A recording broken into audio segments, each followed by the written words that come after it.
Hi there, Rabbi. Morning, Joe. Well, is it a good morning? Because according to my parochial school upbringing, clouds of discord are gathering all around us.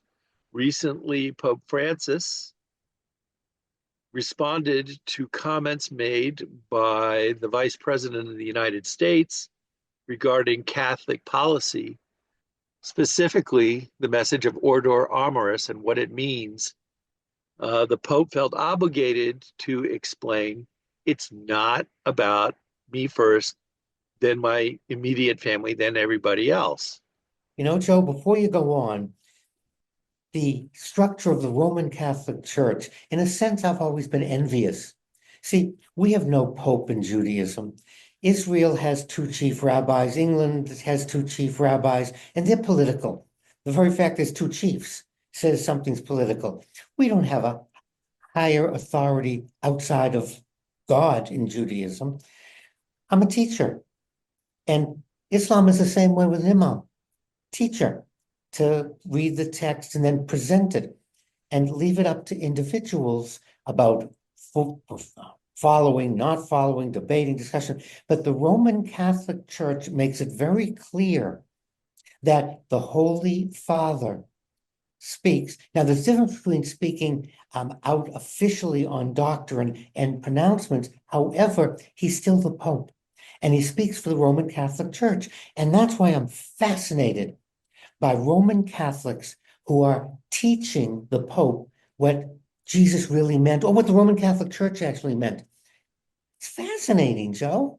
I can't believe that Sister Bernadette, with her yardstick, walking up and down the aisles, isn't turning in her grave or scowling down from heaven, as I think she would prefer to be thought of, at the very thought of anybody disagreeing in any way whatsoever with the Pope. That's something that is driven into us from the very beginning of our religious education in the Catholic Church.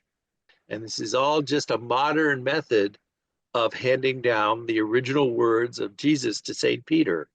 You are the rock. And we're all supposed to do what the Pope says. And that's why when I read that Border Czar Tom Homan said, I've got harsh words for the Pope. I say this as a lifelong Catholic. He had to focus on his work and leave enforcement to us.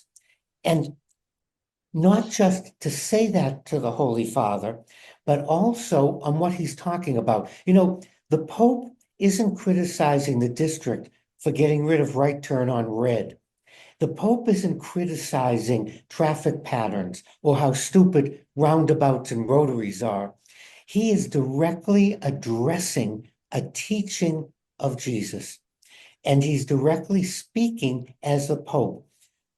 I find Tom Homan and Vice President Vance an embarrassment, really, not just to the Roman Catholic Church, but to our country and how we view our religions. You know, Protestants, and Jews, and Muslims, we can take issue because there's no way to go back and say this is the official line. But the Pope represents the actual teachings of the church. And many times in history, the Vatican has disagreed with US policy in different areas. And at one point, we had a Catholic president. And Kennedy was famous for disagreeing with certain US policy, but his duty as president was to follow that policy and not teachings of his faith. So it's a very difficult line, but never once in any memory I have of President Kennedy's administration did he Never say did. the Pope is wrong. And I found it really curious that one of the quotes being bandied around was written by Reverend Thomas Fuller. Charity begins at home. Oh, no, no, no, wait a minute, Joe. Charity begins at home, but does not end there. I'm fascinated that people find the whole quote inconvenient and an embarrassment. So they just push the beginning as if that's a truism. And I've also heard people say it's in the Bible. It is not in the Bible. And it's also curious. We have a saying in Judaism, Rabbi Hillel said, if I am not for myself, who will be for me. Oh, wait a minute. He said another sentence. And if I am only for myself, what am I? The same kind of quote as Ordo Amoris, as what Pope Francis is saying. It's not an exclusionary. There's an and here. We take care of and we take care of. I find it very disconcerting when individuals do that partial quote for the political gain, but this time when they're attacking the Holy Father and they are of his faith. There's a saying, stick to your guns even when they're pointed at you. If they have true conviction as Catholics, they're not supposed to disagree just because there's a policy that goes against what their commander in chief is telling them to do. They're supposed to debate and redirect and question. And that's what most people of faith do when they're confronted with this paradox. But that's not what's happening here. And I have a quote from another Catholic in the Congress. Pretending that you are not the most biased, woke Pope that ever have been, you will never be loved as much as John Paul II. And from another one of our Catholic politicians right here in DC, the Pope ought to stay with his job and we'll stay with ours. That just reinforces what you just said. There you go. And speaking of jobs, I am glad you're continuing to do yours, Rabbi. Keep us on our toes, or in my faith, on our knees, praying for guidance.